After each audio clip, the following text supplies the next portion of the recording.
João capítulo 3. Capítulo 3.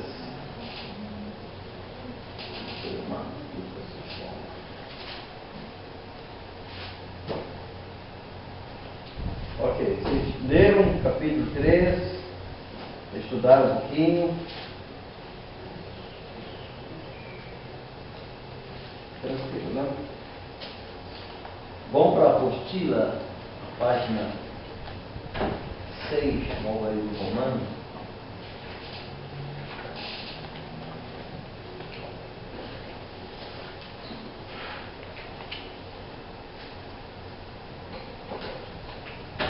Na página do João 4, pastor? João 3. João 3. João 3. Vamos preencher. Vocês preencheram o capítulo 1 e 2? Pastor, eu fiz o trabalho do João 3, porque eu estava pensando que isso é coisa que nós temos que fazer. Ok. E depois voltar a fazer os outros. Mas eu preenchi o João 3, o 3:3 e 3:36. Olha os versículos aqui. Vamos estudar. Eu vi só a lição 1, lição 2, aí lição 3. A lição 1, 2 e 3. Ok. E a do capítulo... Capítulo 3. Ok. Então vamos... Essas aqui vocês vão fazer como tarefa.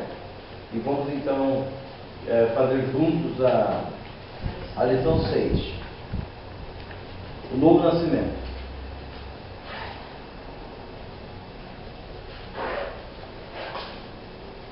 João 3, né? Aí respondeu Jesus: em verdade, te digo, se alguém não nascer de novo, não pode ver o reino de Deus. Vamos orar antes de mais nada. Pai Celestial, graças te damos. Obrigado, Deus, pela tua palavra, que é verdade. Obrigado porque a Bíblia Sagrada é a nossa única regra de fé e prática.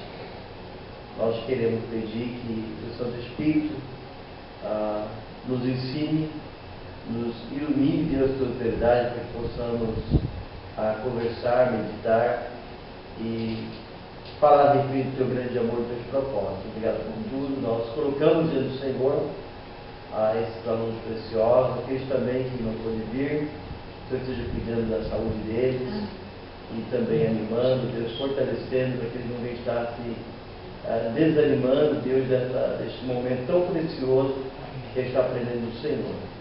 Nós oramos agradecidos, em nome de Jesus. Amém. Amém. Ok, então o novo nascimento. Boa noite. O novo nascimento, a necessidade do pecador. Página 6. A isto respondeu Jesus: em verdade, te digo, se alguém não nascer de novo, não pode ver o reino de Deus.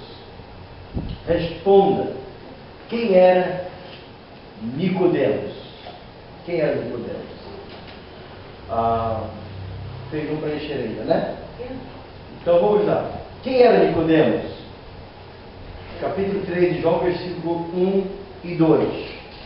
Havia entre os fariseus um homem chamado Nicodemos, um dos principais dos judeus. Então, quem era Nicodemos? Pode colocar aí, número 1 talvez. Principal dos judeus.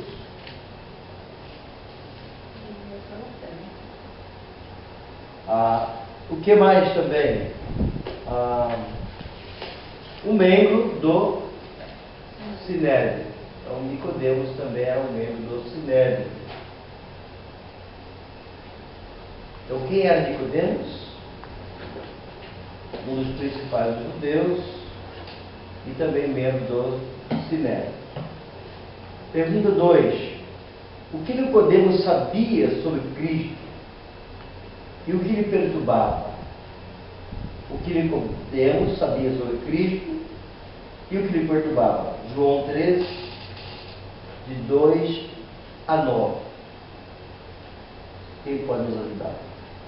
Este foi ter de noite com Jesus e disse: Rabi, bem sabemos que és mestre vindo de Deus, porque ninguém pode fazer estes sinais que tu fazes, se Deus não for com ele.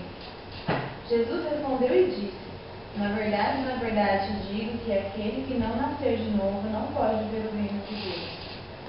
Disse-lhe Nicodemos: como pode um homem nascer sendo velho? Porventura pode tornar a entrar no ventre da sua mãe e nascer? Jesus respondeu: na verdade te digo que aquele que não nascer da água e do Espírito não pode entrar no reino de Deus. O que é nascido da carne é carne, o que é nascido do Espírito é Espírito. Não te maravilhes de ter dito: é necessário vos é nascer de novo. O vento sopra onde quer e ouves a sua voz, mas não sabes de onde vem nem para onde vai. Assim é todo aquele que é nascido do Espírito. Nicodemos respondeu e disse: como pode isso? Ok. Ok. Então, o que Nicodemos sabia sobre Cristo e o que lhe perturbava? Primeiramente, o que Nicodemos sabia sobre Cristo? Ele foi um rabino, ele foi um professor, um mestre. Ok. Então, o que Nicodemos sabia sobre Cristo? Ele sabia que Jesus era mestre. Mas o que mais? Além de ser mestre? Vindo da parte de Deus. Ele sabia. Nicodemos reconhecia que Jesus era mestre, vindo de Deus. Ele reconheceu, né, a divindade de Jesus Cristo. Ele sabia que Jesus era alguém diferenciado das pessoas quais ele havia conhecido. Então, parte A da pergunta: o que Nicodemos sabia sobre Cristo? Sabia que era mestre vindo de Deus. Parte B: e o que lhe perturbava? O que perturbava Nicodemos? Para ser nascido a segunda vez, a necessidade de nascer de novo. Entender o novo nascimento. Entendendo? Certo, Jorge? O que perturbava Nicodemos? Primeiramente, ele reconhecia que Jesus Cristo era mestre vindo da parte de Deus. Mas o que perturbava ele? E como ele poderia dar a vida eterna? Ter a vida eterna.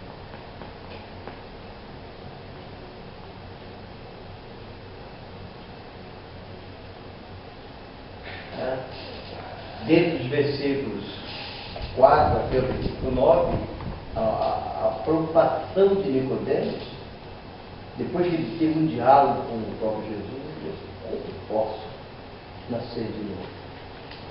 Então, o que perturbava ele: eu não estou entendendo este negócio de nascer de novo.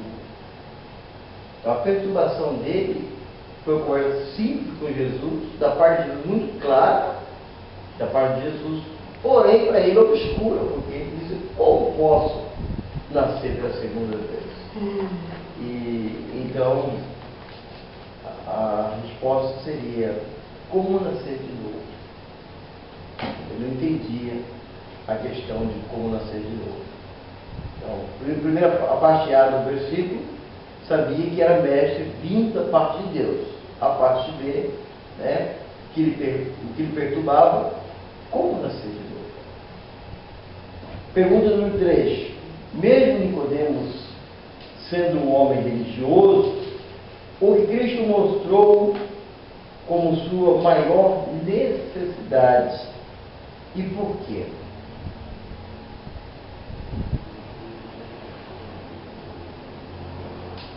Vamos dar uma olhadinha? Vamos descobrir juntos?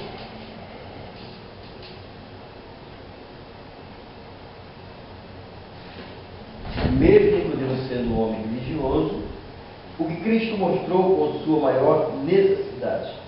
E por quê?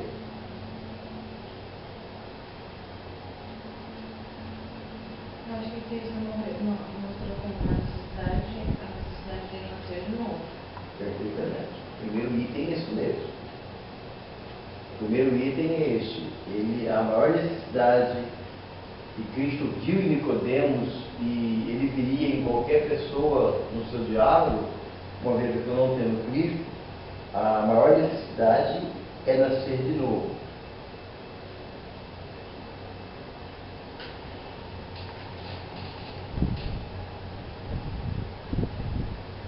E por quê? Porque se não nascer de novo, ele foi condenado. A primeira seria nascer de novo. E a segunda razão seria por quê? Porque não há outra possibilidade de se ver o reino de Deus, o reino dos céus, a não ser nascer de novo. Vamos ler aqui Com esse o Salmo. Salmo 51:5 vai mostrar um pouquinho, vai dar uma pequena pincelada para você ter um entendimento melhor. Salmo 51:5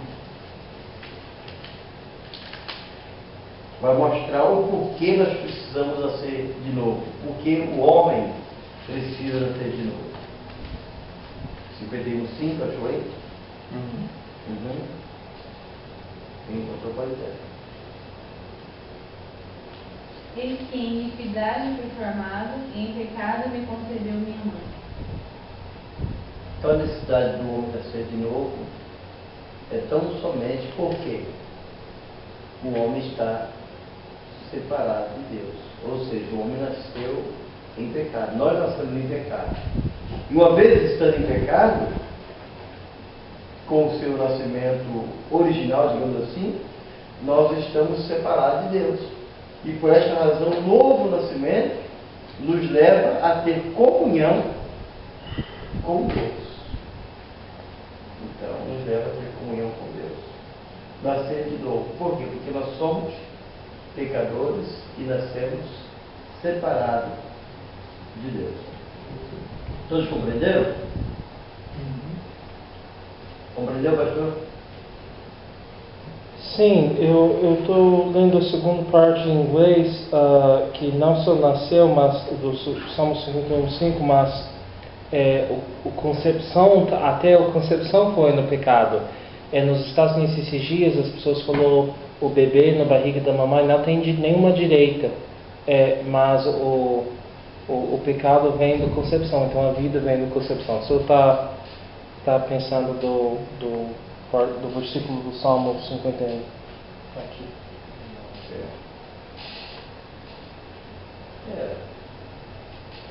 O pecado, na medida com que nasce alguém, este alguém que nasceu já nasce contaminado com o pecado, herdado da própria mãe e do pai. Então o pecado ele é transferido ao ser que veio ao mundo.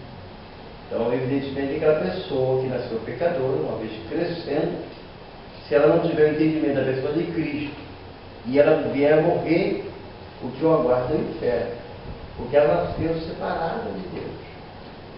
Embora o pai é pastor, a mãe missionária, a criança nasceu, não reconheceu o senhorio de Cristo, não se rendeu a Jesus, mas foi religioso todo o tempo com os pais da igreja. Porém, não teve um encontro com Cristo. Não teve nenhum momento que ela venha se arrepender, dizer: Senhor, salva-me, eu confesso os meus pecados, eu admito que sou um pecador, eu me arrependo. Então, ela não fez isso, mesmo tendo boa conduta, sendo um bom filho, sendo obediente, pagando tributos e assim por diante. Mas ela não se rendeu a Cristo, ela está destinada ao inferno. Item 4, a quarta pergunta, na verdade. De quais duas maneiras Cristo ilustrou o novo nascimento? O vento é a serpente no deserto. Os dois. O vento Ok. é a serpente que Moisés levantou. Ok. Perfeitamente. As duas palavras estão aí. O vento. Está aí no versículo 8, né? Diz assim: o vento sopra onde quer que ouve a sua voz, mas não sabe de onde vem. E o versículo 14 e 15, lá embaixo, diz: para que 14 e 15. Do modo por que Moisés levantou a serpente no deserto, assim pode que o Filho do Homem seja levantado. Tá? O versículo 15 continua dizendo, para que todo aquele que nele crê tenha a vida eterna. Então, o vento, né? Nós colocamos, eu coloquei até assim, o vento, né, na frente, fé, né? O vento é uma maneira que ele ilustrou, e talvez simbolizando a fé. A serpente que Moisés levantou, né? Eu coloquei a palavrinha crer, fé e crer, vento e serpente. De alguma maneira é necessário exercitar fé, né? E é necessário também crer. As pessoas acreditavam que aquela serpente, de alguma maneira, ele olhava pela fé que aquela serpente, de alguma maneira, ia curá-lo. E, de fato, eles receberam a cura. Pergunta número 5. Qual a maior dificuldade para o homem nascer de novo? Lê para nós aí, Jorge, versículo 4 a 12. Do 4 ao 12. Podemos, Tá. talvez 3, 4, do 9 ao 12. Perguntou-lhe Nicodemos: como pode um homem nascer sendo velho? Porventura voltar ao ventre materno e nascer segunda vez? 9. Então ele perguntou a Nicodemos: como pode suceder isto? Acudiu Jesus: tu és mestre em Israel e não compreendes essas coisas? Em verdade vos te digo que nós dizemos o que sabemos e testificamos o que temos visto. Contudo, não aceitais o nosso testemunho. Se tratando de coisas terrenas, não me credes. Como crereis se eu vos falar das celestiais? Então, qual a maior dificuldade para o homem nascer de novo? A falta de fé, né? Crer. O homem naturalmente pensa carnalmente, não espiritualmente. Não espiritualmente. Então, o contexto vai nos mostrar que Nicodemos, ele era alguém influente.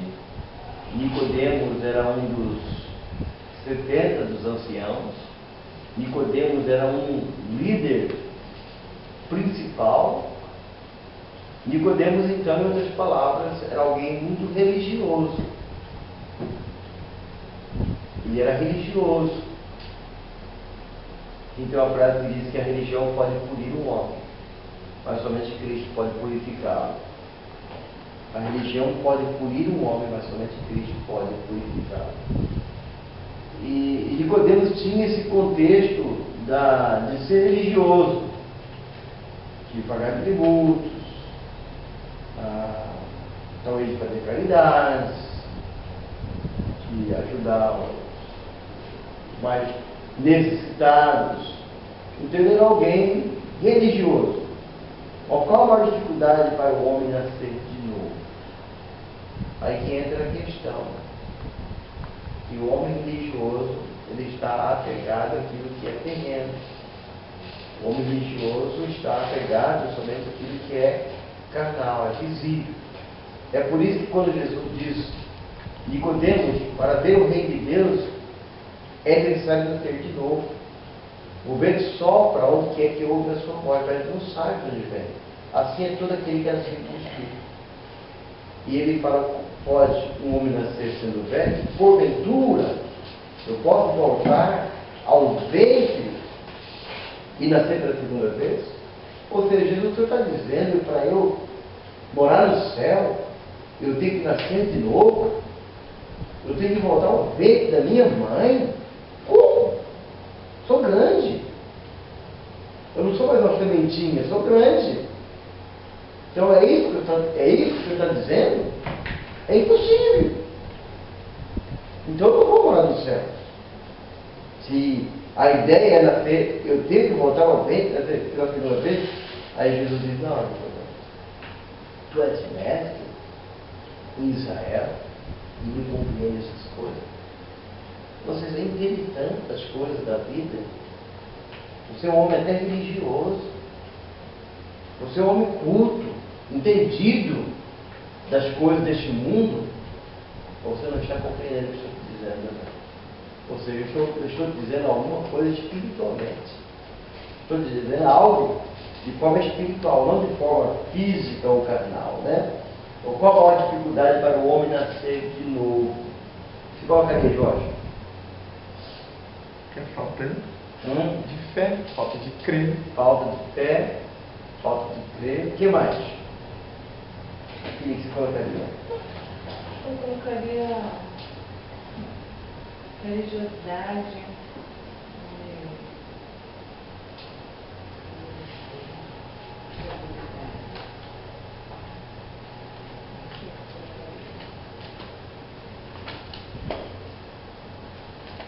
Vamos pensar, vamos trazer para o nosso contexto, né?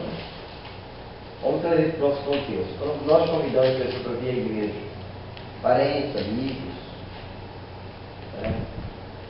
Fazemos aí tantas atividades, um churrasco, fazemos um culto do amigo, né, Jorge? Um culto do amigo, fazemos acampamento, fazemos jantar dos casais, para atrair famílias para vir para a igreja, para a gente levar a palavra e eles crerem em Cristo. E a gente prega, o pregador vai lá pregar uma mensagem de salvação, bem clara, que aquele que já estão convertido, quase que se converte de novo. Ou seja, né? Eu vi alguém dizendo, pastor, se eu não fosse convertido hoje, eu me entregaria em vez de Cristo. Foi demais a mensagem. Foi clara a respeito de salvação. Existem algumas mensagens que são claras a respeito de salvação, que o crente no banco fala, puxa vida, que maravilha. Se eu não fosse crente, hoje eu me entregaria ao Senhor. Porque é clara a mensagem. É o senhor para o convidado, não crente? Nem voando. Né? E após o culto, eu perguntei, gostou da mensagem? Pessoal? E ele dá aquele tom de bom, ele não compreendeu nada. E ele que o Jorge falou, né? O que faltou? Faltou fé. Que tipo de fé? Porque fé, existe vários tipos de fé, né? Existe a fé temporal, existe a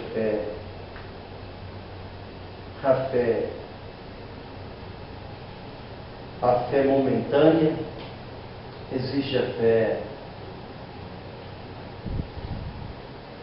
aquela fé que a gente, alguns exercem o tipo de fé até como base de troca, né?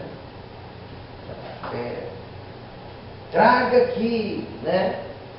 O seu dízimo, traga aqui o seu carro de oferta para a igreja, a chave da sua casa, traga aqui que nós vamos orar, vamos ungir e o que você almeja vai acontecer. Eu referi, exerce naquele momento um tipo de fé, mas é uma fé até de doar alguma coisa de grande valor, né? A viúva doa o salário dela do mês, ele sabendo que lá em casa não tem nada, a despensa está vazia. Ela doa, porque é uma fé o quê? É uma fé interesseira, né? Uma fé de barganha, uma fé, exercitando um tipo de fé pelo pregador, estimulando ela a ter uma fé de barganha. Eu te dou, Senhor, e já vou esperar a recompensa, né? Mas não é uma fé o quê? Não é uma fé, a fé salvadora, né? A fé salvadora é aquela fé quando você ouve da palavra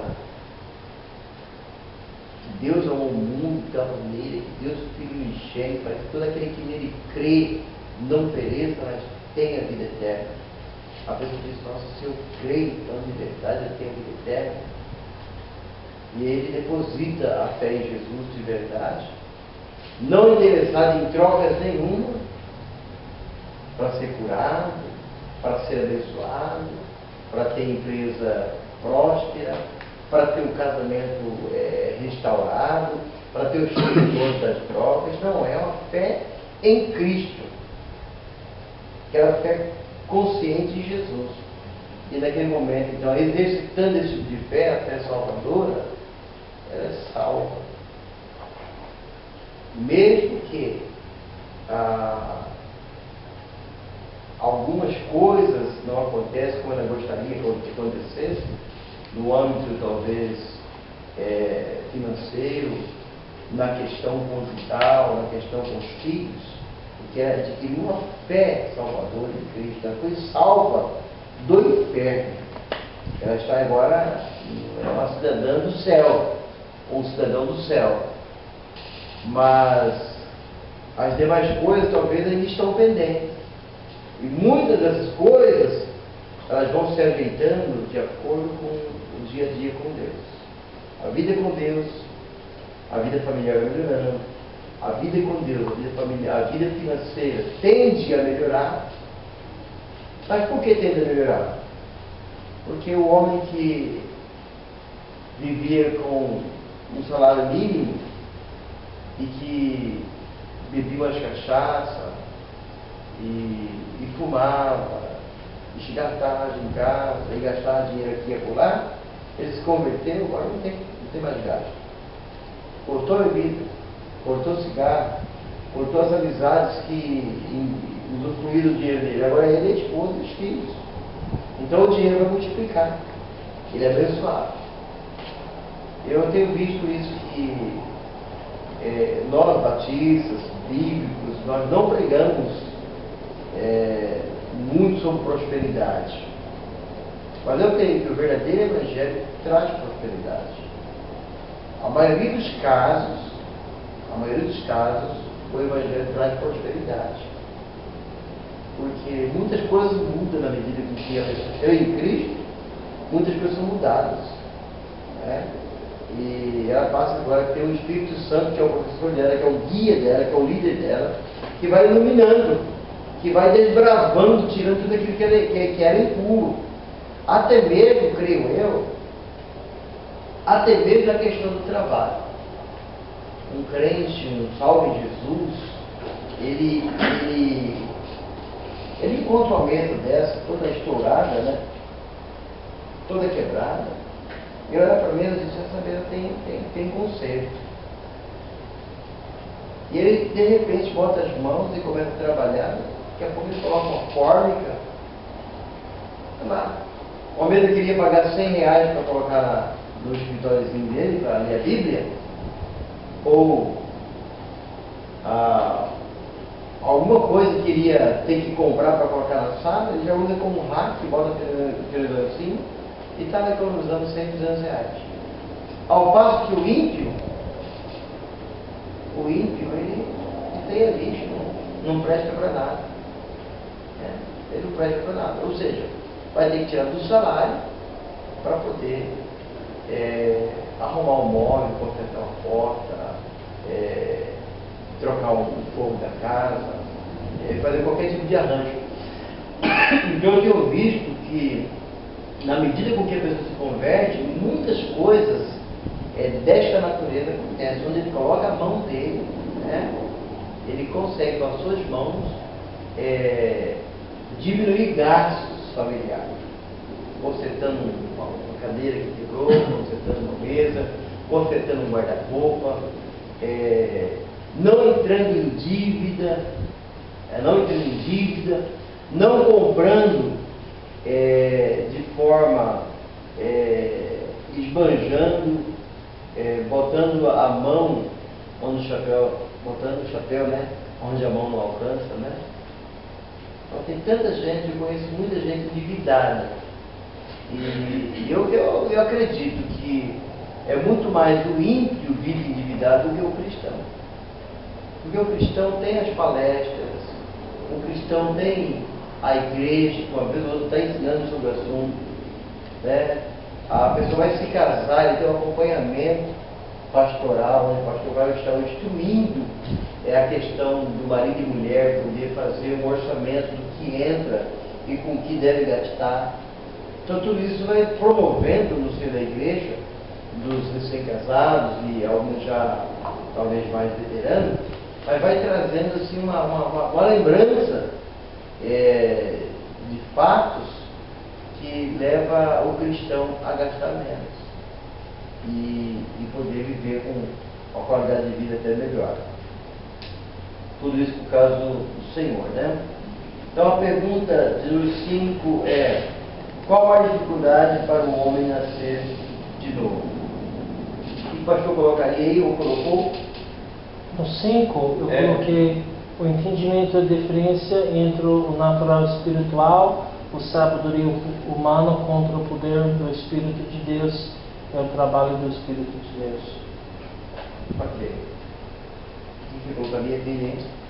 Eu estava pensando em uma das maiores dificuldades é aceitar o simples, aceitar que a salvação é uma graça, né? Eu lembrei da passagem de Naamã, que ele não quis ir lá, não viu, e o servo orou, mas se ele pedisse uma coisa muito mais difícil, você não faria? Então, a dificuldade de entender o simples que era fazer. E como é simples, né? Tem sentido, o Evangelho é simples, né? É só crer. Mas por ser muito simples, os mais cultos não querem. Porque os cultos querem alguma coisa que seja um pouquinho mais complicada. Mas o Evangelho é simples. Porque, é simples, não é da obra pessoal. Mas por que o pastor acha que as pessoas querem alguma coisa para fazer? Para a glória ser deles? O que o senhor acha? Talvez o próprio orgulho do homem, né? O homem, quando se fala a respeito do céu e do inferno, o homem fica assim nisso, ir para o céu. E aí fala, olha, para ir para o céu, basta confessar Jesus como Senhor e Salvador. Basta, em outras palavras, né, botar o joelho no chão e pôr o rosto no solo, na terra, e humilhar. Porque quando nós convidamos Jesus para ser nosso Senhor, mesmo que não fazemos isso de forma nítida, né, mas estamos declarando que Ele é o nosso Senhor. E o homem natural, ele é prepotente, ele é arrogante, ele é orgulhoso. Então, quando se trata de humilhar perante o Senhor, o homem não está preparado para humilhar. O homem não está sendo trabalhado no seu dia a dia para humilhar, para se humilhar.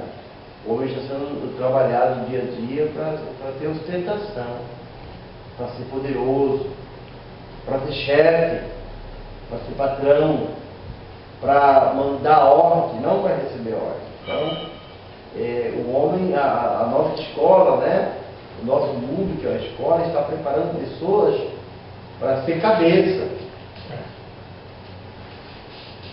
não é ser causa. Então, seria ridículo, quase que ridículo, para nós brasileiros, seria ridículo o Jorge estar andando na cidade, em frente às Casas Bahia, chupando um sorvete. Por alguma razão o Jorge joga o papelzinho com o palito, joga no chão. E eu estou vindo atrás e vejo o Jorge jogando. Agora eu, no meio daquela multidão, eu abaixo, pego aquele pedaço, aquele papel, aquele palito, ainda sujo ali, todo lambuzado, pego ali e procuro uma lixeira e jogo. As pessoas que olharem disseram, oh, coitado aí. Teria uma visão distorcida, ou seja, tem lógica de camarada recolhendo papel no chão, que o outro jogou e colocando no lixo? Tem lógica isso? Que cena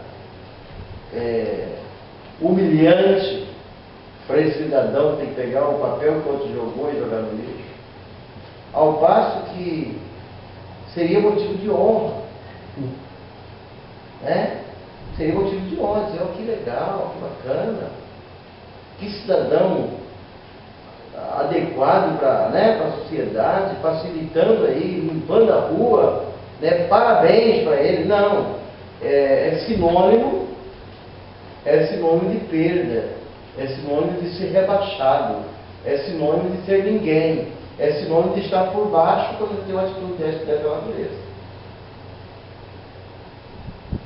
Hoje, se colocar um homem em uma praça pública lavando os pés de alguém, e que camarada que é esse?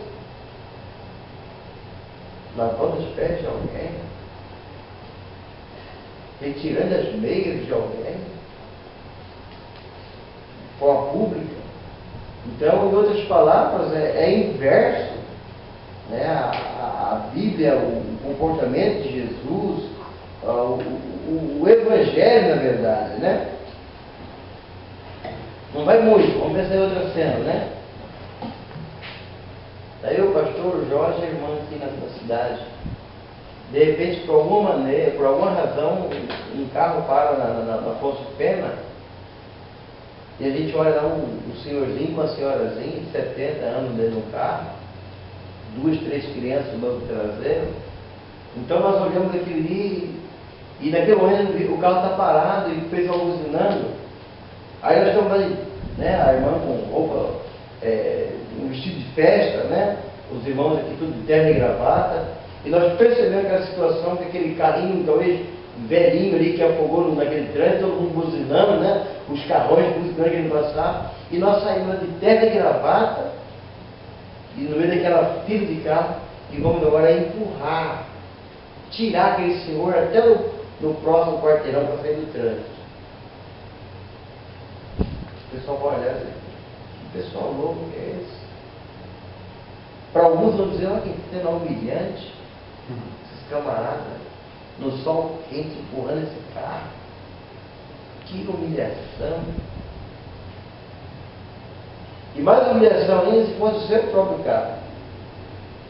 Imagina o seu carro fora num lugar como esse, e você tem que descer do carro e empurrar.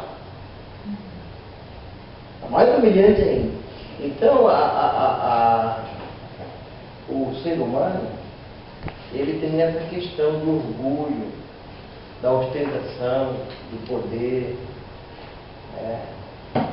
Tanto que eu conheço algumas famílias, e os irmãos devem conhecer também muitas famílias, que existem patroas que vão numa quitanda, que vão no Carrefour, e já leva a secretária, né, ou seja, a empregada doméstica mesmo, a que lava a parte de cozinha para ela, já leva ela. Por quê? Quem quer ajudar? É humilhante sair do mercado com a sacolinha na mão. Que isso? Aqui no Brasil, para muita gente é humilhante. Leva a empregada. Aí a empregada bota no porta-malas no carro e chega na mansão dela, a empregada também que retira e bota na despensa. Que ridículo. Aqui tem muito disso. Aqui as pessoas bem abastadas, financeiramente bem sucedidas, a grande maioria não bota mais nada não. É humilhante. Para ser patrão, para ter autoridade, para ter status, tem que mandar. Mandar e o peão fazer. Tchonlai, agora Almai, grandes famosos da nossa região, né? Aqui quem são os grandes aí, financeiramente falando assim? Financeiramente falando? A família do Edu Zaran, né? É um dos maiores aqui, Zaran, né? A família dos Trade. Trade, Zaran, pode ter certeza. Os Que esse povo aí, para entrar no avião, descer do avião, não erra a bolsa, não. Que ele é o secretário, o peão lá, o auxiliar. Entendeu? Misericórdia. Abastecer carro, levar carro no posto para abastecer? Jamais. Levar carro para lavar? Jamais. Levar para lavar é o peão, é o empregado, a empregada que vai levar o carro para lavar, ele não. Abrir a porta. Muitas vezes abrir a porta. Quem abre é a pessoa. Eu vivenciei isso, que era essa turma em Boas Famílias, que é muito comum as pessoas bem abastadas, e algumas não tanto, não tão bem financeiramente, não. Mas podendo pagar alguém, pagam e fazem tudo isso. Por quê? Porque é sinônimo de poder, sinônimo de estar acima, tem a ostentação e tudo isso. Então, a nossa questão aqui é: qual a maior dificuldade para o homem nascer de novo? A irmã mencionou. Uma das dificuldades que o Evangelho é simples. O que o irmão Jorge expressou: é necessário exercer fé e crer. E esse fé e crer, obviamente, também leva a reconhecer o senhorio de Cristo. Reconhecer, olha, os Arames dizendo: Senhor, não sou nada. Família Zarame dizendo: Senhor, não sou nada. Como? Limousine, aviões, mansões, diversas mansões, fazendas, e dizer: Senhor, não sou nada. Guardas, seguranças, proteção na casa, de todos os ângulos, né? Câmaras para todo lado, muralhas com soldados armados, protegendo. Agora está o cidadão dizendo: Senhor, eu não sou nada. Difícil dizer que ele não é nada, porque ele não se sente nada, ele sente tudo. Ele nunca se sentiu nada, sempre mandou, sempre comprou, sempre botou a carta na mesa. Tu está contente com o serviço? Não. Tchau. Assina aqui. Passa no escritório. Próximo, entra o próximo. Aqui a cartilha é essa. A cartilha sou eu que dou. Trabalhe de acordo com a cartilha. Não concorda? Tchau. Eu tenho dinheiro. Pago bem, mas exigo do meu jeito, da minha maneira. Agora está o cidadão e dizer: Senhor, eu não sou nada. Eu reconheço o teu Evangelho, eu reconheço a tua palavra, eu reconheço que o Senhor é meu Senhor, é meu Salvador. Quero morar no céu.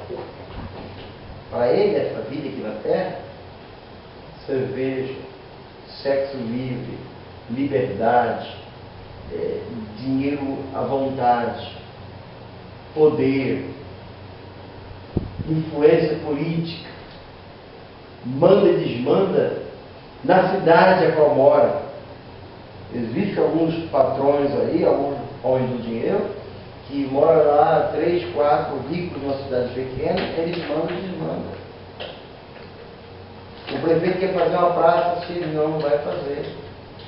O prefeito quer fazer um campo de futebol, ele não vai fazer. O prefeito quer fazer, não vai fazer.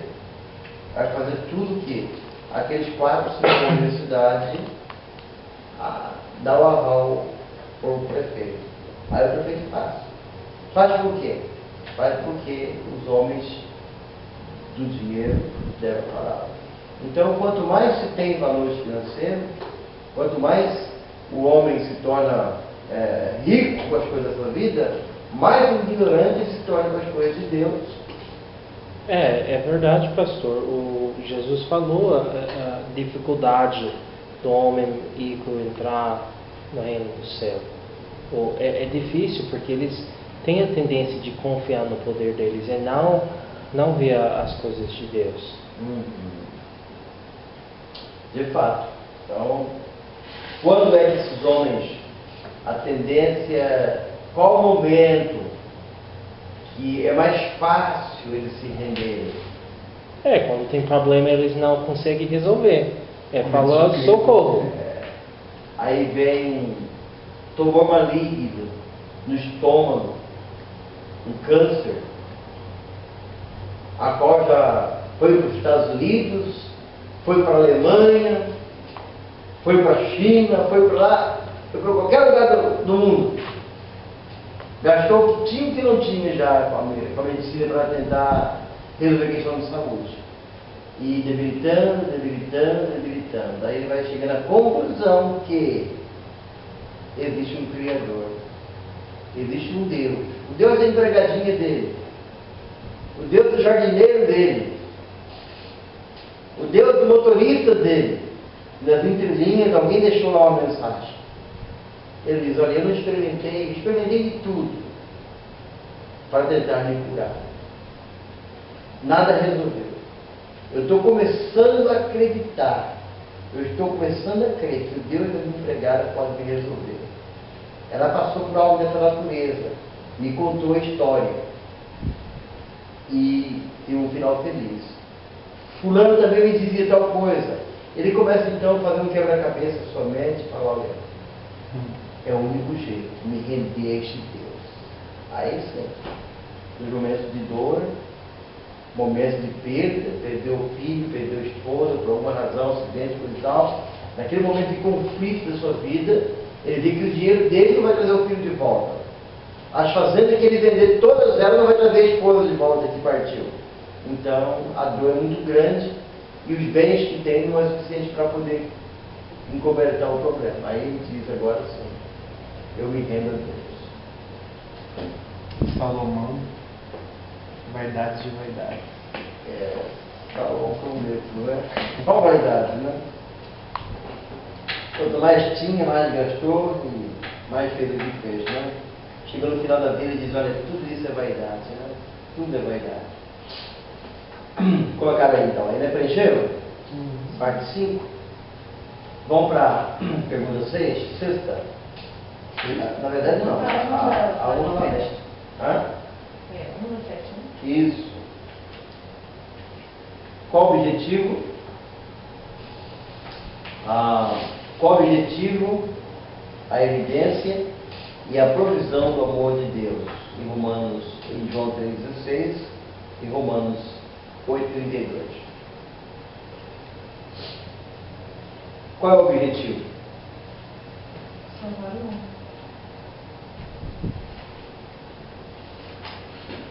João 3,16. Qual foi o primeiro objetivo?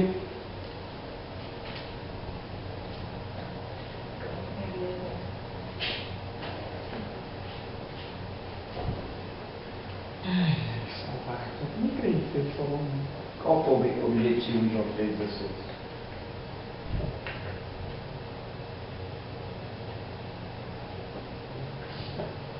Salvar.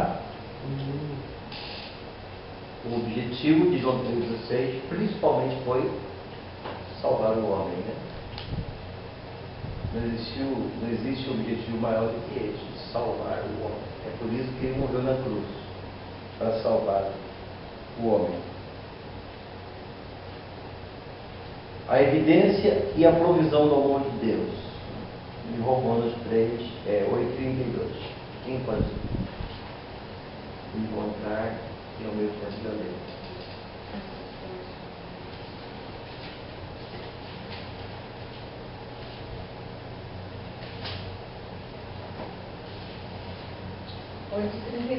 Aquele que nem mesmo a seu próprio filho poupou, antes o entregou por nós, como nos não dará também com ele todas as coisas? Então, qual foi o objetivo? Salvar o homem.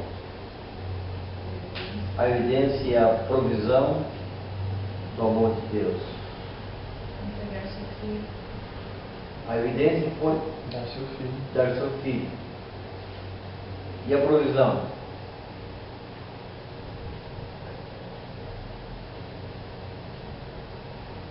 Provisão do amor.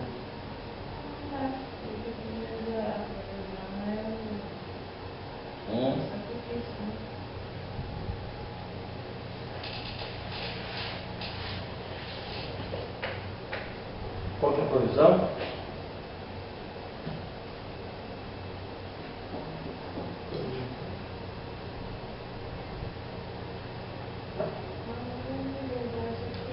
A provisão do amor é que ele deu o filho dele para nós. A evidência é Deus o Filho, a evidência, né? Uhum. Dando filho. E a provisão? É a vida do filho dele. Sacrificado para nós. A provisão não é A provisão seria como se fosse o meio, tipo, a liberdade de nos deixar crer? Isso, perfeitamente.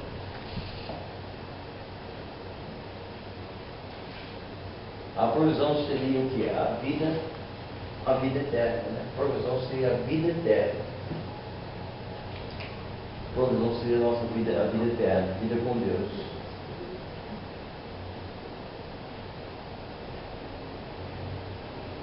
A segunda pergunta. Quais 5 coisas acontecem com a pessoa que nasce de novo? Quais as 5 coisas acontecem com a pessoa que nasce de novo? Não perece, recebe vida eterna, não condenado, vem para a luz, certificar que Deus é verdadeiro, que Deus é a verdade. Muito bem. Por isso mesmo. E olha um pouco ainda. Como encontrou tão rápido assim? Senhor? Como encontrou tão rápido a resposta? Como? É. Eu já coloquei a resposta aqui. Se colocaram antes já. Sim, sim. Ok. Não foi tão rápido não, foi bastante procura. Tinha olhado para a Bíblia e já dado conta tão rápido. Tá todos os seus de cor aqui já tá. Mas como pode? Ele falou tão rápido assim, 5 coisas.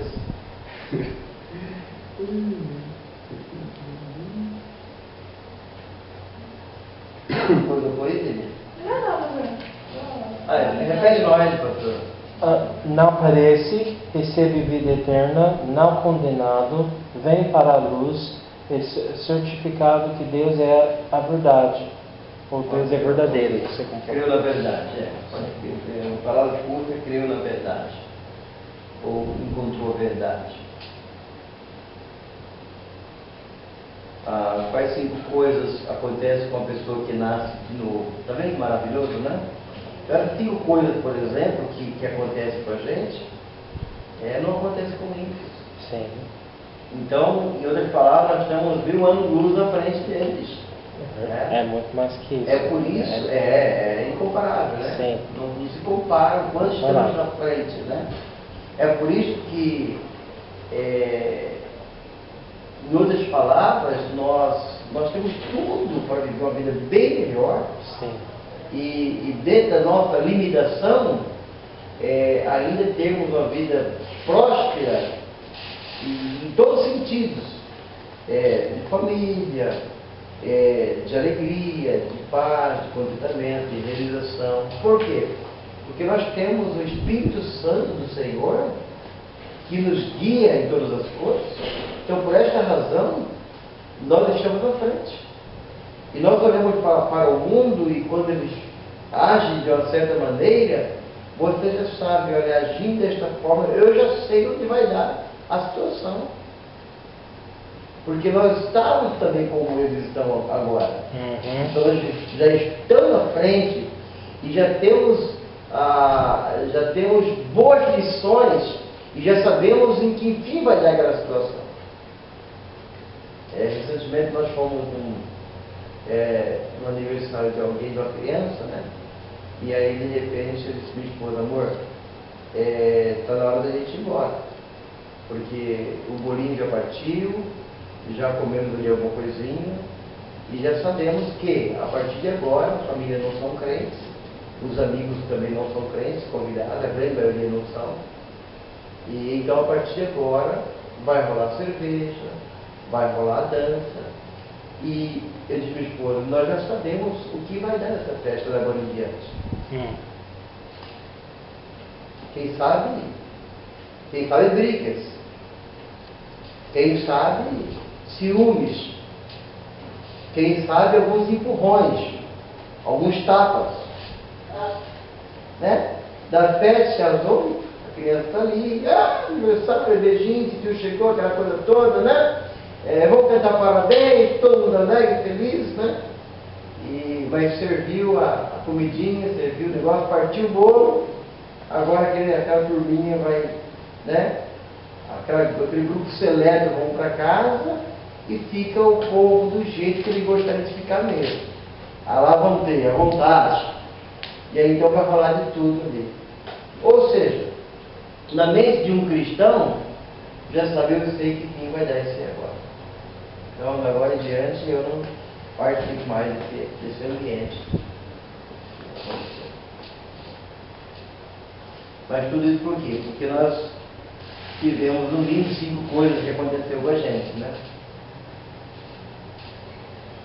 Quais 6 coisas acontecem com quem não crê em Cristo? Posso falar? Fala, pastor. Não, pastor. Very good? Very good. Oh, praise the Lord! My language! It's a miracle. How are you, vamos ter que passar para Coríntios, viu? Falar em línguas, tem que haver intérprete. Vamos lá, então, quais 6 coisas acontecem com quem não crê em Cristo? Quais são as 6 coisas que acontecem com alguém que não crê em Cristo?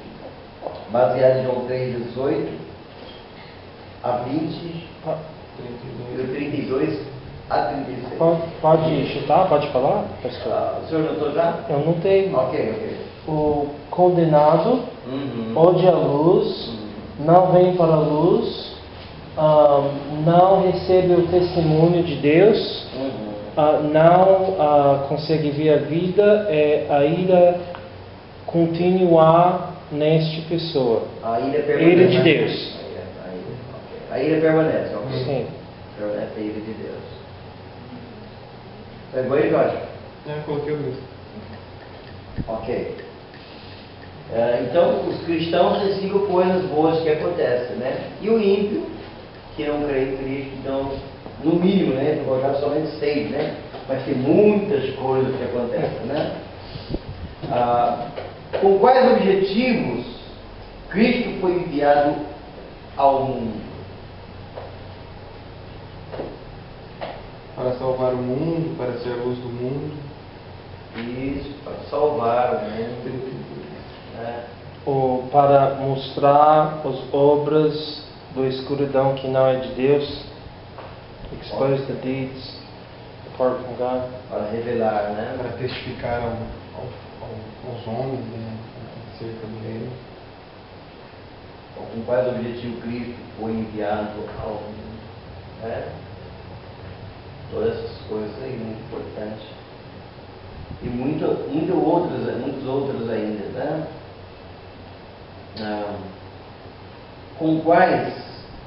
Como João Batista reconheceu a superioridade de Cristo em relação a si.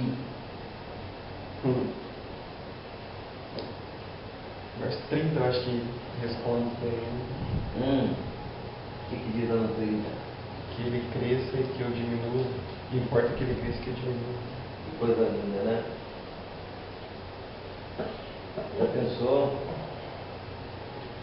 Já pensou um homem dizer o seguinte: olha, o importante é que ele cresça e que eu diminua. E João Batista reconheceu a superioridade de Cristo porque Jesus vem do céu, ele não. Ele sabia que Jesus, ele é o homem que vai casar, ele somente foi amigo do homem que vai casar. Ok. Por conta de Jesus casou? Ou brincadeira? Ainda não. Ainda Ele não é isso ainda, Era não. noivo ainda. Então, o versículo 22 diz, 3:22, né? Depois disso, foi Jesus com os seus discípulos para a terra da Judéia, ali permaneceu com eles e batizava. Ora, João estava também batizando em Enom, perto de Salim, porque havia ali muitas águas. E para lá concorria o povo, era batizado, pois João ainda não tinha sido encarcerado. 31. Quem vem das alturas certamente está acima de todos. Quem vem da terra é terreno e faz a terra. Quem vem do céu está acima de todos. Então aqui João Batista ele reconhece a superioridade de Cristo, mostrando que Cristo era superior. Ou seja, este homem chamado Jesus, ele não é da terra. Este homem chamado Jesus, ele não é deste mundo. Este homem chamado Jesus, ele é divino. Ele é o Deus. Ele vem como Pedro falou, né? Para onde iremos, Senhor? O que ele diz agora? Se só o Senhor tem as palavras da vida eterna. Para onde iremos? Só o Senhor tem as palavras da vida eterna. Ou seja, né? Então, tanto João quanto Pedro, eles reconheceram a superioridade de Cristo. Reconheceram que Cristo, mas sim divino. Não era homem apenas, mas divino. Então, naquele momento, ele reconhecendo que, ao mesmo tempo, Jesus era homem, mas Jesus era Deus. Amém. Reconhecendo a sua superioridade. Vamos para... Acabou a página? Acabou. Vamos para a lição 8ª, né? Pastor, se eu perguntar, o senhor corrigiu. O senhor tinha pedido para fazer a 1 e a 2 ou não? Eu pedi, pedi. Ah, só para saber. Mas eu não tomei para... Alguns fizeram todos, né? A 1 e a 2 fez? Sim, eu não fiz esses outros, só fez Eu fiz a versão dois e que vai Então, passar. aí a semana que vem vocês falem, por Sim. favor. E aí a gente vai tomar rapidinho para a gente, aqueles que tiverem dúvida, para a gente terminar. Vamos para a lição 4 então? Lição 4 é maravilhosa também, muito gostosa, né? Então, O lição 8, capítulo 4. perdão, lição 8, eu vejo capítulo 4. Sim. Lição 8, capítulo 4. Lembrando que o capítulo 1 vai falar sobre o verbo, né? O assunto do capítulo 1, assunto-chave, assunto principal, o verbo. Capítulo 2, assunto principal, o casamento em Caná da Galileia, o assunto principal. Embora tenha outros assuntos, mas é o principal. Casamento em Caná da Galileia. O capítulo 3, o encontro de Jesus com Nicodemos. Capítulo 4, o encontro da mulher samaritana, ou o encontro de Jesus com a mulher samaritana, né? Na verdade é Jesus que encontra a mulher, não a mulher que encontra Jesus. É Jesus que vem em busca da mulher, né? Ele que procura assentar à beira do poço e desencadear um diálogo, né? Desencadear um diálogo e poder oferecer para ela, na boa conversa ali, oferecer para ela água viva, né? Então é importante a gente estar memorizando os capítulos.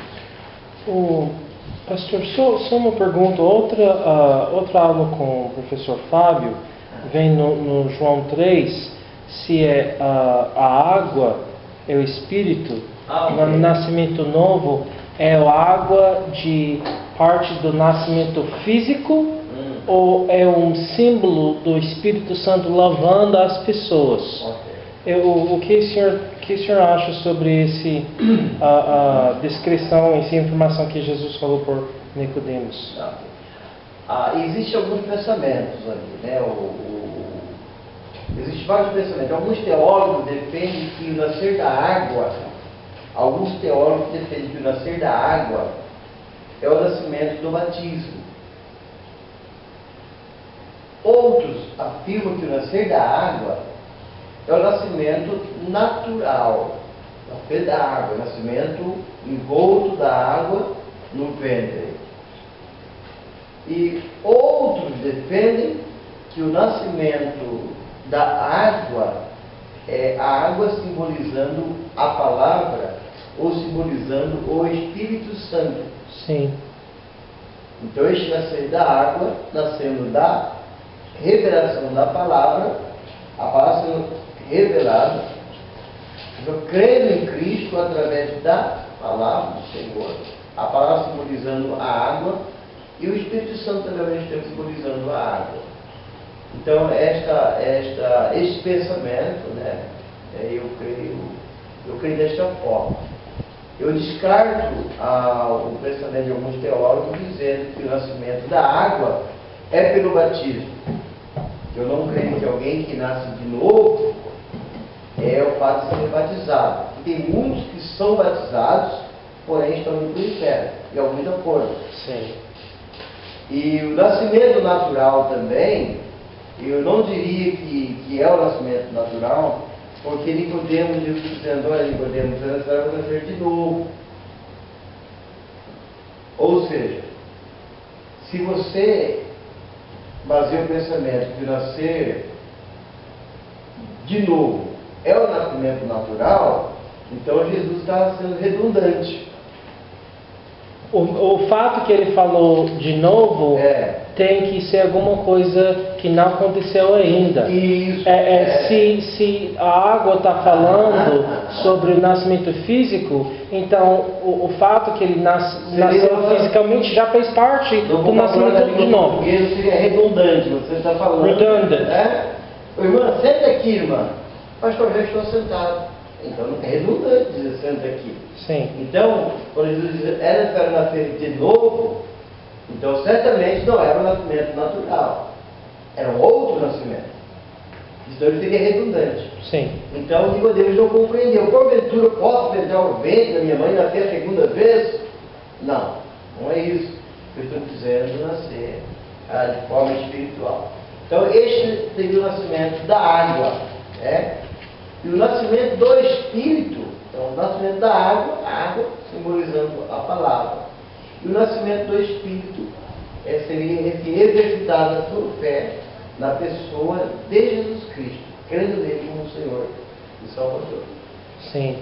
Sim, pastor, muito bom. Eu vou tirar essa explicação que o senhor fez aqui agora coloca com alguma coisa que eu mandei, porque muito bom o que o senhor acabou de falar sobre as três perspectivas diferentes do água e o Espírito. Muito obrigado, pastor. Tranquilo.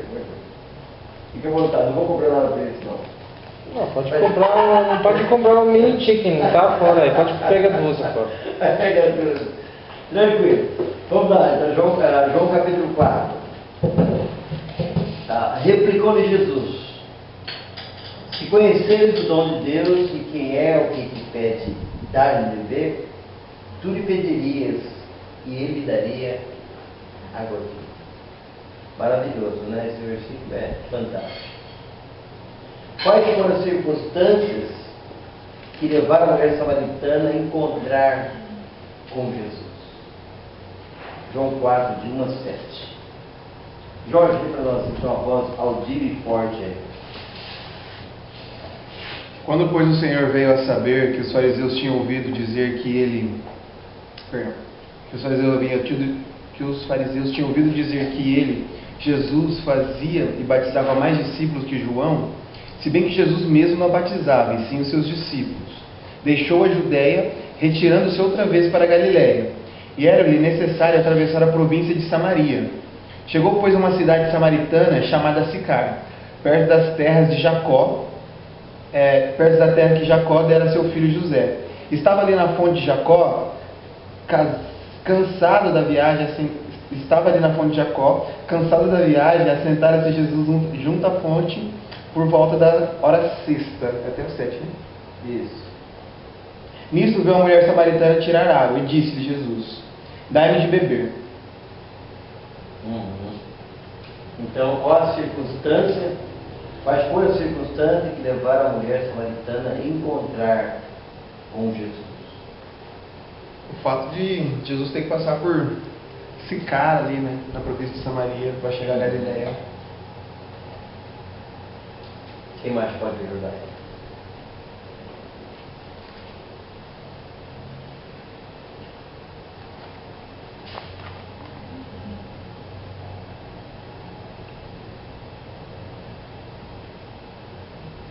Ele foi cansado por causa da viagem. Sentou para descansar. Eu acho que a circunstância que levou a mulher a encontrar Jesus foi que a mulher foi ao poço e Jesus estava no poço. Jesus estava à beira do poço. Ok. Vocês estão batendo um pouquinho na trave. Está na trave, batendo na trave. Quase gol. Porque era da vontade de Deus.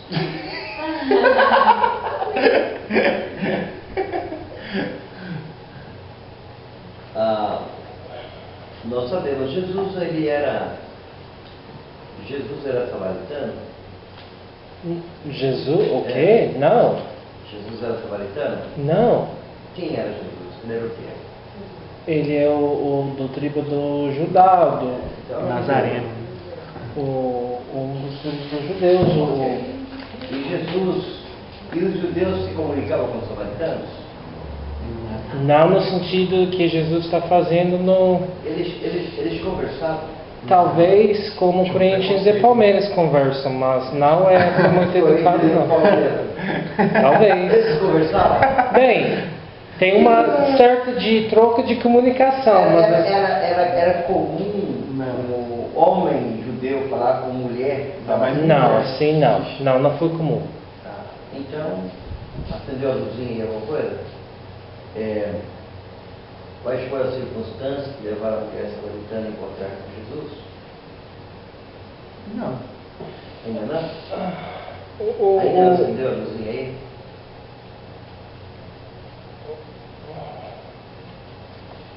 Pastor, eu acho a pergunta tipo é um segredo, está tentando achar o segredo de alguma coisa. Qualquer coisa que Jesus fez foi pela direção do Espírito Santo ou vontade do Pai para cumprir as Escrituras. Então, ele foi viajando. A viagem dele foi necessário de passar esse lugar. Ele foi cansado e sentou num lugar que foi na direção da viagem, que foi o lugar onde essa mulher mora, num ponto de pegar água desse lugar. Então, as circunstâncias pode ser tudo isso, ou pode ser igual a irmã falou. Ele sentou no poço e a mulher foi para pegar água no poço. Ok. Mas vamos pensar um pouquinho. Para quebrar o costume. Então, os judeus não se falavam com os samaritanos. Homem judeu jamais se falava com a mulher samaritana. Eles tinham um costume de dizer que, o judeu dizendo, que era melhor queimar a Torá do que permitir um samaritano tocar. Entre um samaritano colocar a mão sobre a Torá e queimar a Torá, eles preferiam queimar a Torá do que permitir um samaritano tocar na Torá. Então, a consideração como se fosse um povinho mesmo, imundo, sujo, sem valor, sabe, alguém imprestável. Os samaritanos são imprestáveis. Então aqui, até uma vez eu trouxe uma mensagem, o tema da mensagem era quebrando as barreiras. Quebrando as barreiras. Então Jesus, ele começa essa trajetória dele, ele poderia passar por fora, como de costume, todos passavam por fora de Samaria. Mas Jesus quebra a barreira e Jesus passa por dentro de Samaria. Então, quais foram as circunstâncias, né, que levaram a mulher samaritana a encontrar com Jesus? Olha, são muitas, né? A disponibilidade de Jesus,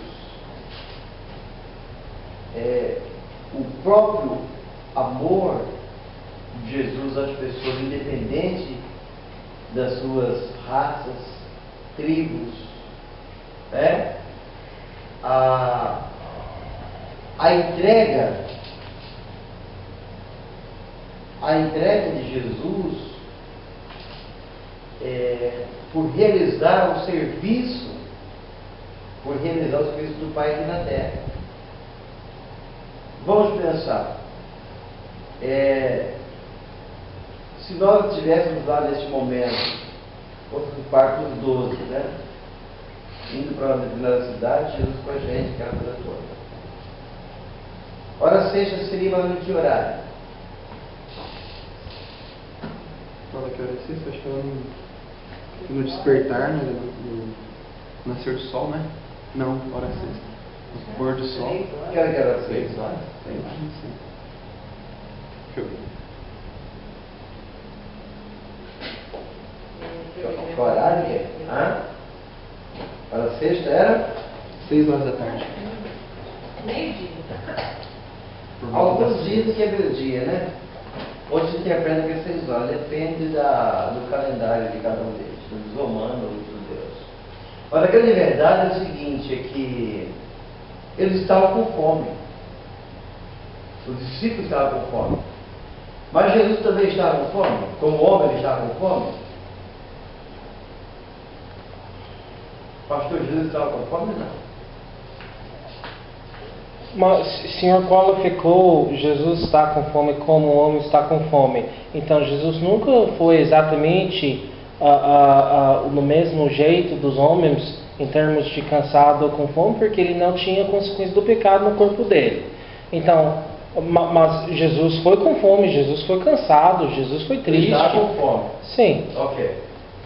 Então ele estava com fome. E quando nós estamos com fome, a nossa entrega para o ministério, para atender alguém no portão e demorar conversando. Você estava com o prato na mesa. Meu, é difícil. Você leva o prato, vai esfriar e alguém batendo palma. A nossa tendência, como é que nós vamos até o portão atender as pessoas? Já vamos, talvez, murmurando no espírito, né? Preocupado em voltar logo para a mesa. Querendo dar um adeus logo para o camarada lá no portão. Velho. Algum É engraçado, querendo falar a Deus, quer dizer Deus vai com você, vai com Deus, mas não fica aqui com Deus quando está esfriado. Isso é engraçado. Então Jesus fez tudo isso, né? Ele abriu mão mesmo do seu direito de ir com os discípulos, do seu direito de se alimentar, do seu direito da companhia dos discípulos até a cidade. Ele abriu mão de tudo isso para mudar a história da mulher samaritana. Sua história.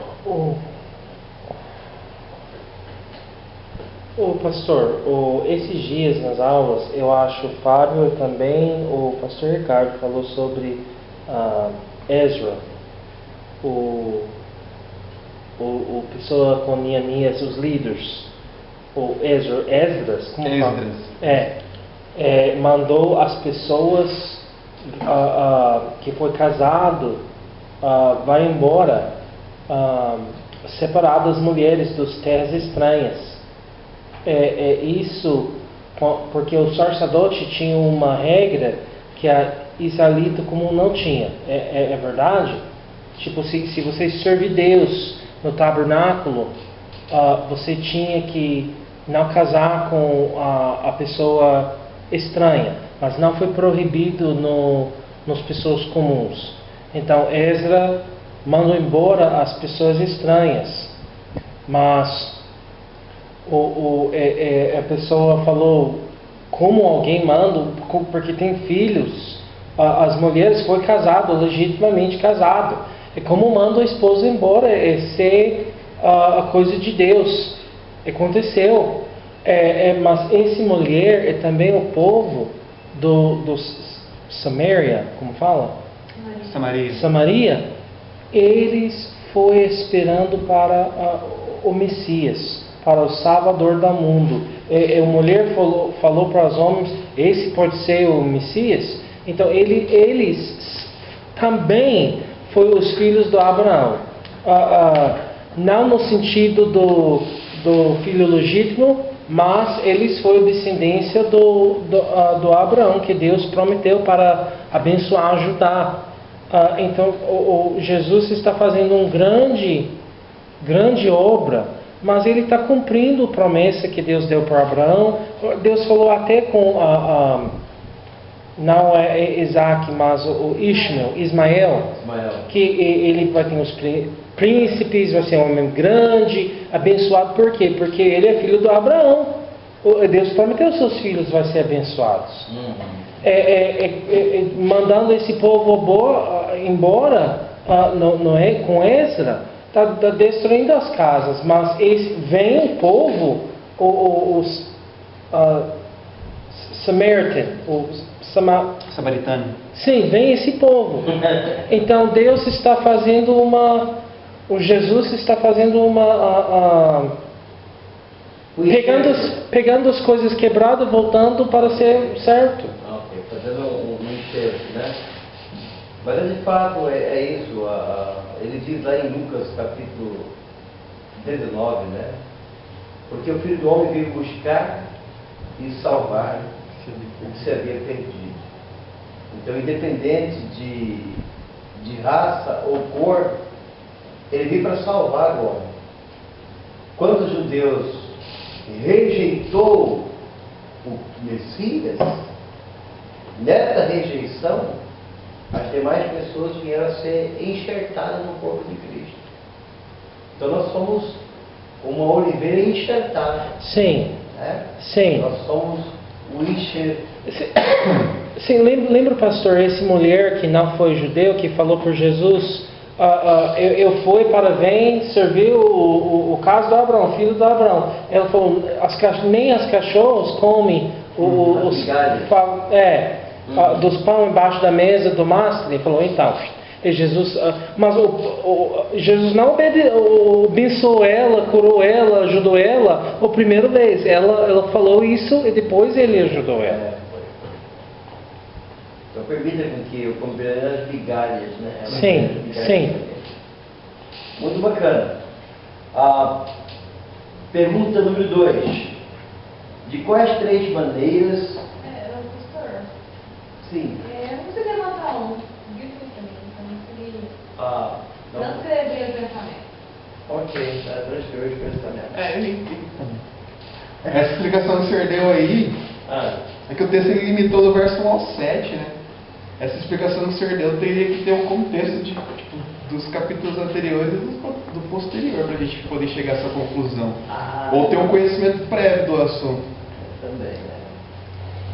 Mas assim, eu creio que realmente é a resposta, mas não dá para tirar desses 7 versos. Eu entendi assim, algo mais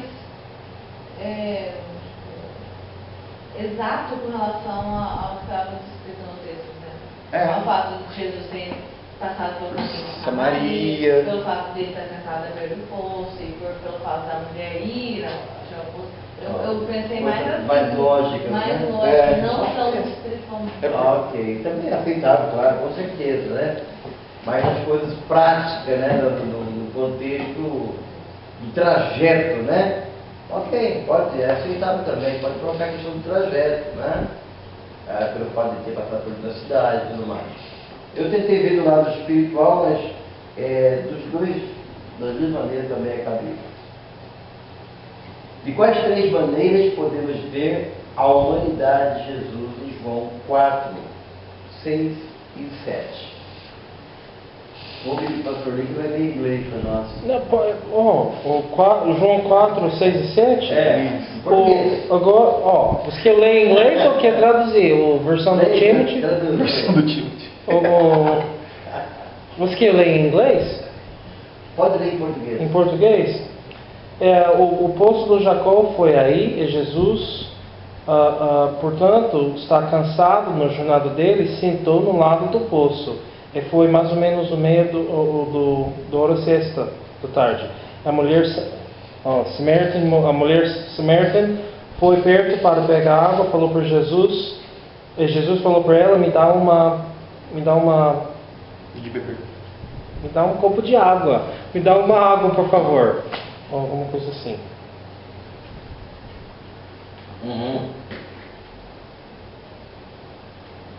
Sede, né? Ok. Cansado, Sede. com sede. E obviamente nas entrelinhas diz o que vai na frente. Nas entrelinhas.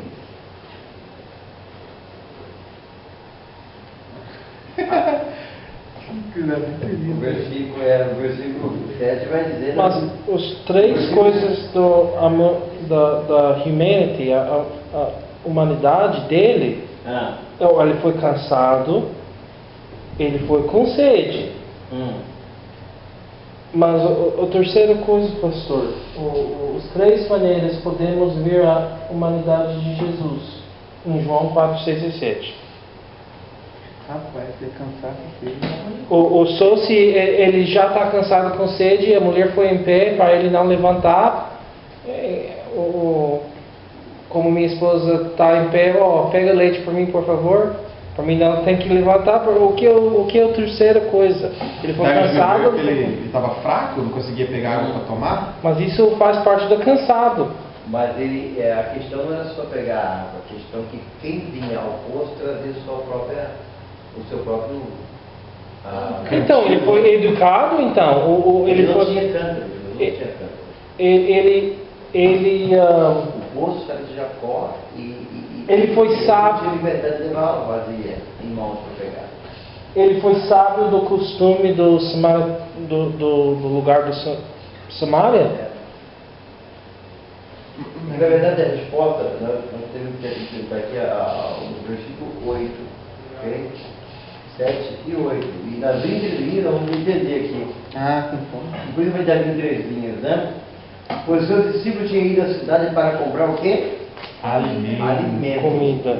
Então, nas entrelinhas, subentende que Jesus estava cansado, Jesus estava com sede E com fome. e com fome. Sim. Então, essas três características mostram Mas o versículo 8 foi. versículo 8 nas entrelinhas. Né? Porque as três maneiras que prova a humanidade de Jesus. Né? Ele estava com sede, ele estava com fome, ele estava também cansado. Mas nisto vê a mulher samaritana tira água. Diz que Jesus, dá-me que beber. Né? Que lindo também, né, gente? Já pensou um homem judeu por saber a pompa que se dava aos judeus, né? Os samaritanos, acho que vendo os judeus, quase que ia bater continência, se fosse permitido, né? Então, um estátua, aquela coisa toda que tinha os judeus e o massacre que eles faziam tanto com os samaritanos, que um samaritano se sentia talvez aquele coitadinho mesmo ao ver o judeu. Agora, quando Jesus aproxima desta mulher, e ele olha para essa mulher e ele pede para ela água, imagina alguém com uma autoridade muito grande, né? Impedir alguma coisa. Vamos pensar assim, imagine você morar num bairro nobre, muito nobre, onde de repente bate no seu portão, ou aperta a sua campainha, ou vê você na rua, você chegando com o seu carro a pé, e você vê alguém assim muito chique, né, muito elegante, alguém de uma posição muito alta da sociedade, te pedir um favor. Ô fulano, por gentileza, você tem um garrafa de água gelada para receber? A minha vizinha me pediu uma garrafa d'água. A minha vizinha me pediu uma garrafa d'água. A minha vizinha me pediu para que eu pudesse dar uma carona para ela. Que honra! A minha vizinha, que é tão chique, anda no salto, ela me pediu um favor. Coisa que eles passam por aqui, eles nem olham para a gente, mas por alguma razão essa vizinha me pediu um favor, um simples favor. Você não consegue alguém chegar na sua casa, bater palma, ô fulano, por favor. Aí você olha, a pessoa toda engravatada, todo com um carrão elegante, ou de repente uma casa, uma mansão. A pessoa nunca nem vai me cumprimentar, talvez, não vai nem olhar para a gente. De repente ela vai, você empresta aí uma ferramenta, precisa de um martelo, para botar um quadro lá em casa. Você não tem aí uma máquina, uma furadeira para emprestar, para colocar um objeto em casa. E você diz, puxa vida, que prazer poder servir alguém de tal postura. Alguém que é de renome na sociedade, está me pedindo um favor. Então, para nós, ao fazer alguma coisa para alguém desta natureza, seria muito prazeroso, digamos assim. Quando a mulher olhou e viu Jesus, um judeu, pedindo para ela água, ela disse, como pode tu, sendo judeu, pede a mim água, que sou mulher samaritana? Então, quando ela conversou isso com Jesus, quando ela falou isso com Jesus, eu fico pensando assim que a voz dela, talvez, já foi assim, em outras palavras, eu já me sinto honrado de falar contigo. Eu já me sinto valorizado em falar com o Senhor. Eu já me sinto, talvez assim, eu não me sinto nem digna de falar contigo. Em outras palavras, eu estou começando a reconhecer que o Senhor é alguém diferente. Como pede a mim, sou samaritano, me pede água, como pode fazer isso? Então Jesus, ele conclui, nós também temos que concluir. E o horário nos espera. Semana que vem falaremos mais a respeito, porque a aplicação aqui é muito gostosa, né? Mas enfim, minha gente, é maravilhoso saber que Jesus, ele quebra as barreiras da sociedade, né? Jesus vai além das fronteiras, e Jesus, ele nos deixa muitas lições aqui, né? E a mulher também vai nos deixar lições muito bonitas, né? A mulher de uma verdadeira convertida, né? De alguém que já se converte, já faz missões, né? Mas já se converte, já está fazendo missões. Uma mulher que se converte também e já deixa o seu cântaro para trás, né? Ela deixou o cântaro para a cidade para anunciar as verdades. Então são maravilhosas as lições que vamos aprender na próxima lição. Amém? Amém. Remember. Amém. Vamos agradecer ao Senhor. Pai de amor, nós queremos te agradecer pela tua bondade. Obrigado, Deus, pelos seus exemplos.